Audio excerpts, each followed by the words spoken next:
আশা করি সকলেই ভালো আছেন। যারা স্বাস্থ্য সহকারীতে আবেদন করতে ইচ্ছুক তারা কিন্তু আপনারা অতি দ্রুতই আবেদন করে ফেলুন, কারণ 126 জন স্বাস্থ্য সহকারী লোক নেওয়া হবে। কোনো স্বীকৃত বোর্ড হতে মাধ্যমিক সার্টিফিকেট বা সমমান পরীক্ষায় উত্তীর্ণ হলেই কিন্তু আপনি আবেদন করতে পারবেন। ভাই, মাত্র আপনি এইচএসসি পাস থাকলে কিন্তু আপনি স্বাস্থ্য সহকারী কিন্তু আবেদন করতে পারবেন। এখানে কিন্তু আরও হিউজ পরিমাণ লোক নেওয়া হবে বিভিন্ন পদে। চলুন দেখি না এখানে শিক্ষাগত যোগ্যতা কী লাগবে এবং কোন কোন পদে আবেদন করতে পারবেন এবং কোন কোন জেলার প্রার্থীগণ আবেদন করতে পারবেন, সকল কিন্তু বিস্তারিত থাকছে আজকের এই ভিডিওতে। এবং আমার চ্যানেলে নতুন হলে অবশ্যই আমার চ্যানেলটাকে সাবস্ক্রাইব করুন। প্রথম যে পদটি রয়েছে সেটা হচ্ছে পরিসংখ্যান। এখানে লোক নেওয়া হবে 5 জন, গ্রেড হচ্ছে 14। এখানে বেতন স্কেল হচ্ছে আপনার 10,200 টাকাতে শুরু করে 24,680 টাকা। এখানে শিক্ষাগত যোগ্যতা লাগবে কোনো স্বীকৃত বিশ্ববিদ্যালয় হতে পরিসংখ্যান, গণিত, অর্থনৈতিক বিষয়ে স্নাতক ডিগ্রি। মানে আপনি যদি ডিগ্রি বা অনার্স পাস থাকেন তাহলে কিন্তু আপনি এই পদটির জন্য আবেদন করতে পারবেন। এবং পাশাপাশি কিন্তু আপনার কম্পিউটারের দক্ষতা লাগবে। 2 নম্বর যে পদটি রয়েছে সেটা হচ্ছে অফিস সহকারী কাম কম্পিউটার উদ্যোগকারী। এখানে কিন্তু লোক নেওয়া হবে 2 জন। এখানে শিক্ষাগত যোগ্যতা হচ্ছে আপনার কোনো স্বীকৃত বোর্ড হতে আপনি এইচএসসি পাস থাকলে আবেদন করতে পারবেন। এবং কিন্তু কম্পিউটারের দক্ষতা লাগবে প্রতি মিনিটে ইংরেজিতে 20 শব্দ এবং বাংলায় কিন্তু 20 শব্দ লাগবে।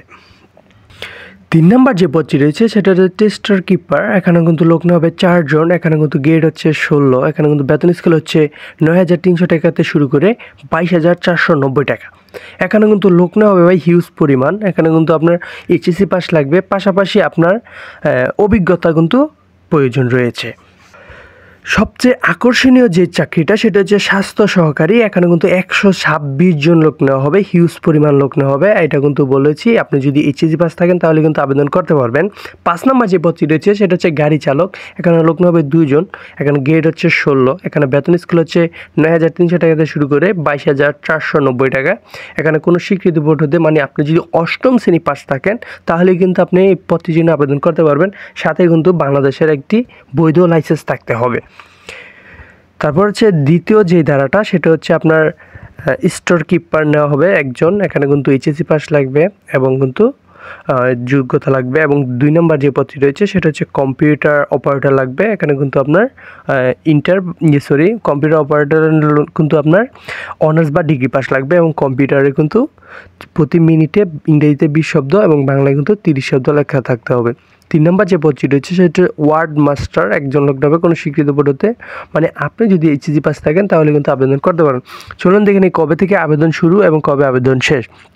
যারা আবেদন করবেন তাদের কিন্তু বয়স সীমা লাগবে 18 থেকে 32 বছর। আর এটা আবেদন শুরু 4/2/2025 মানে ফেব্রুয়ারি মাসের 4 তারিখে কিন্তু আবেদন শুরু হয়েছে। এটা কিন্তু চলবে 24/2/2025 মানে ফেব্রুয়ারি মাসের 25 তারিখ পর্যন্ত কিন্তু আপনার আবেদন চলবে। তো ভাই যারা আবেদন করতে চান অতি দ্রুত আবেদন করে ফেলুন। এখানে আরেকটি শর্ত রয়েছে, যারা মুন্সিগঞ্জের বাসিন্দা শুধু কিন্তু তারাই কিন্তু আবেদন করতে পারবেন, কারণ হচ্ছে এটা সিভিল সার্জন কার্যালয় মুন্সিগঞ্জ। তো ধন্যবাদ সবাইকে। আর আমার চ্যানেলে নতুন হলে অবশ্যই চ্যানেলটি সাবস্ক্রাইব করবেন। আসসালামু আলাইকুম।